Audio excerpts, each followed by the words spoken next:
Gente, tudo bem? Eu já tava com essa ideia tem umas 3 semanas, já tinha feito a seleção das matérias que eu ia comentar, mas fiquei adiando até que eu concluí um curso decorrente de um... Não sei se é decorrente, na verdade eu fiz um curso da Perestroika chamado Vai Lá e Faz, que tem um livro com o mesmo título que eu já tinha lido, e tem um módulo que é um desafio para finalmente ir lá e fazer, ou seja, você gravar um conteúdo, marcar o perfil do curso e mostrar o que você realmente fez. E como eu já estava com essa ideia engavetada, eu decidi finalmente ir lá e fazer, que era meio que fazer uma retrospectiva do mês, selecionando alguns pontos importantes para poder comentar com vocês aqui.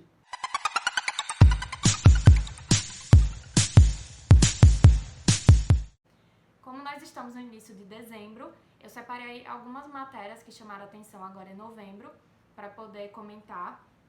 E novembro foi bem movimentado, afinal teve São Paulo Fashion Week, teve a morte do Virgil Abloh, que foi bem chocante, teve o álbum visual da Manu Gavassi, e a saída do Daniel Lee da Bottega Veneta, e aí eu quis falar um pouco sobre isso, porque eu ia transformar em post, mas eu achei que eu precisava comentar um pouco mais e no formato de vídeo eu ia conseguir falar o tanto que eu queria.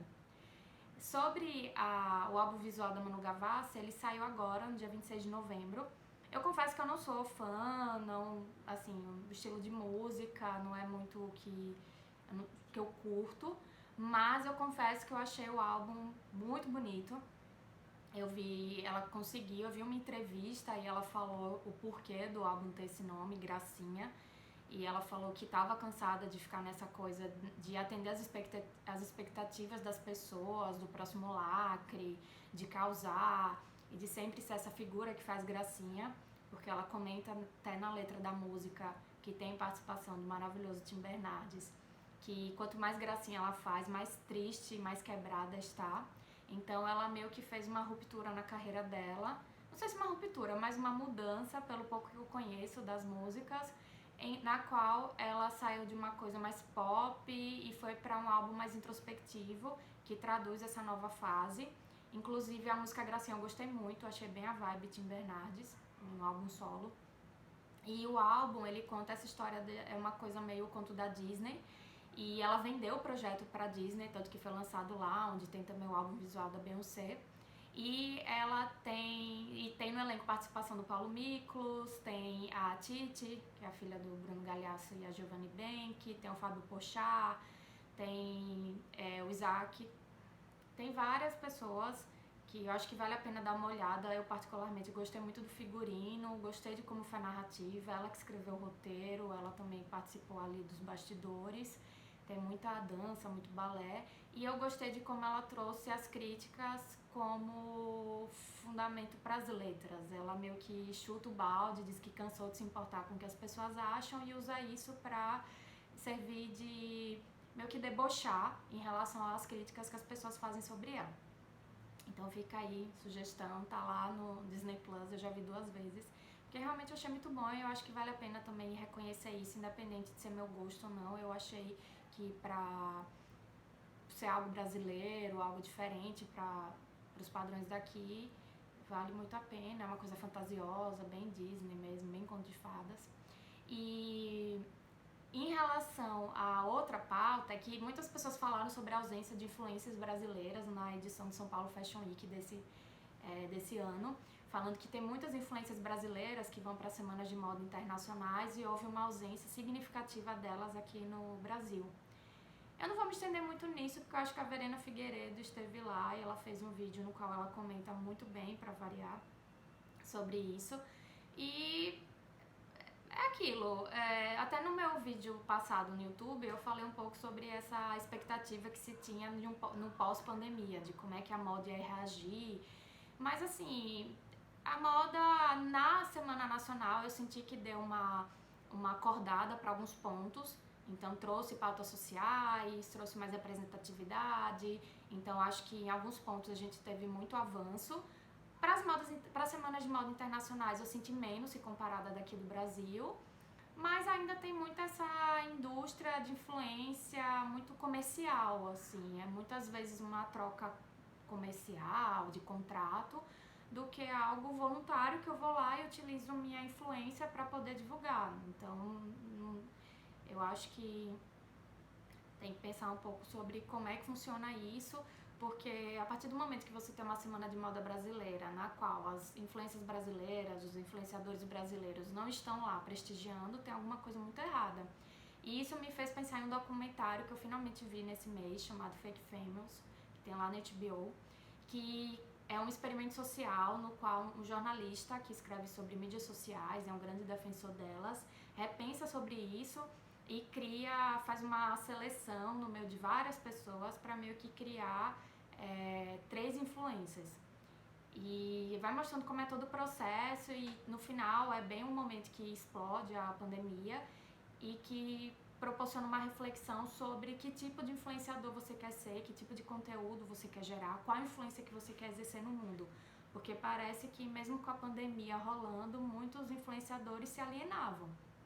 Eram taxas de mortalidade altíssimas e as pessoas ostentando no Instagram, tem aluguel de cenário de jatinho para você fingir que tá lá na classe A de um jatinho, tem aluguel de diária de hotéis caríssimos.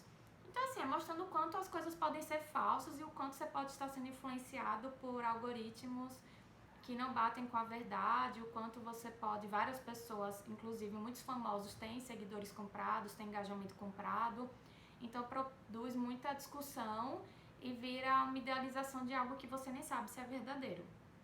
Então fica aí minhas 2 dicas a mais. Veja o álbum visual da Manu Gavassi, que foi a primeira. Segunda, veja o vídeo da Verena Figueiredo sobre a ausência de influências na São Paulo Fashion Week. E o terceiro, veja o documentário Fake Famous. A outra coisa que eu queria comentar foi a polêmica da bolsa do Bottega Veneta, a tal bolsa lá que a influência comprou por R$25 mil, que é uma toalha enrolada. Na verdade, esse é um modelo clássico da marca, tinha em couro, pelo que eu vi, só que agora eles lançaram nesse material que é uma toalha, parece uma toalha enrolada mesmo. E foi uma polêmica por causa do valor, também tem uma slide, uma chinela, um chinelo também desse material. E logo depois, o diretor criativo da marca, o Daniel Lee, ele saiu depois de alguns anos, desde 2018 ele estava lá.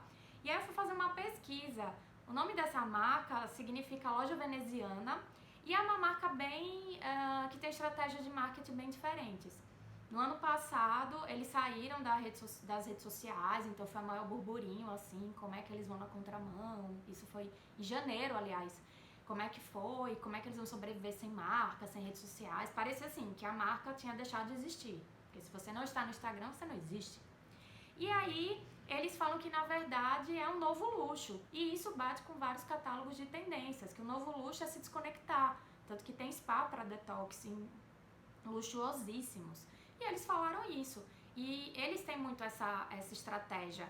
Então você não consegue, até onde eu pesquisei, até onde eu já vi alguns materiais, você não tem loja online, você tem que comprar na loja física por causa da experiência que ela oferece. A marca, na época, ela tinha 2,5 milhões de seguidores. Ela fez desfile presencial na Semana de Moda de Londres em 2020.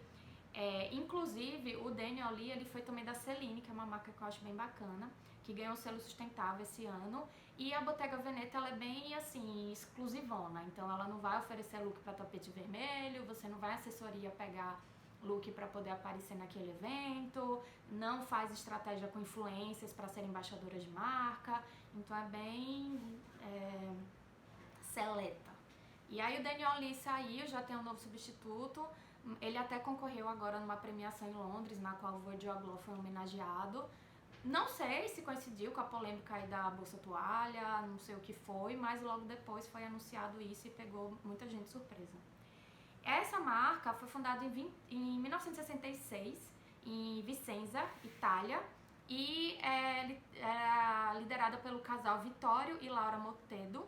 E a referência é em acessórios de couro, tem confecção manual, por isso também que tem esse valor agregado. O Andy Warhol era muito fã da marca nos anos 80 e a primeira coleção de roupa sai em 2000, tá? Então, eles agora, uma das estratégias que eles usam, já tem um tempo, é a revista eletrônica. Então, eles fazem a própria revista que é compartilhada por aí. Então, assim, hoje o inovador é você fugir dessas redes, das mídias. Eles não estão mais refém. E teve até um podcast da Camila Frender, do É Nóia Minha, no qual o Jorge Grimberg e o Carvalhal falam um pouco sobre isso, sobre essa decisão, que assim, gerou um rebuliço. O Jorge Grimberg, se não me engano, escreveu sobre esse assunto. Ele é jornalista de moda, tem um perfil muito bom. Mais dicas aí pra vocês. Pra finalizar, uma coisa que eu não supero, e eu acho que assim, é uma perda imensurável, tanto que eu só tenho falado nisso essa semana toda, é a morte do Virgil Abloh, que pegou todo mundo de surpresa.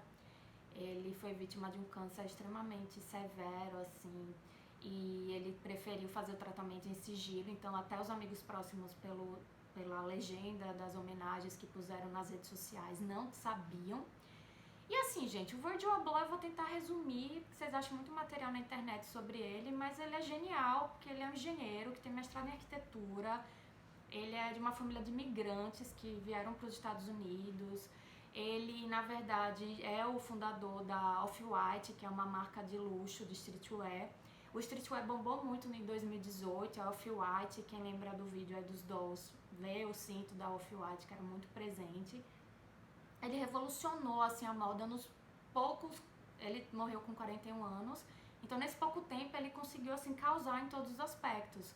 Ele tem um projeto de financiamento de bolsas para estudantes negros, ele já fez exposição em galeria, ele fez parceria com a Nike e alguns elementos muito fortes da criação dele são o lacre de segurança, preso tipo no cadastro, palavras entre aspas e algumas listras transversais. Ele também foi um dos primeiros, foi o responsável pela direção criativa da coleção masculina da Louis Vuitton e foi eu acho que primeira pessoa negra a ocupar esse posto. Ele também trabalhou com Kanye West antes disso e também trazia já esses elementos que se mantiveram ao longo da sua carreira, mesmo em outras parcerias. Pelo que eu li, ele já tinha 4 coleções prontas para serem lançadas, foi homenageado agora numa premiação que teve em Londres.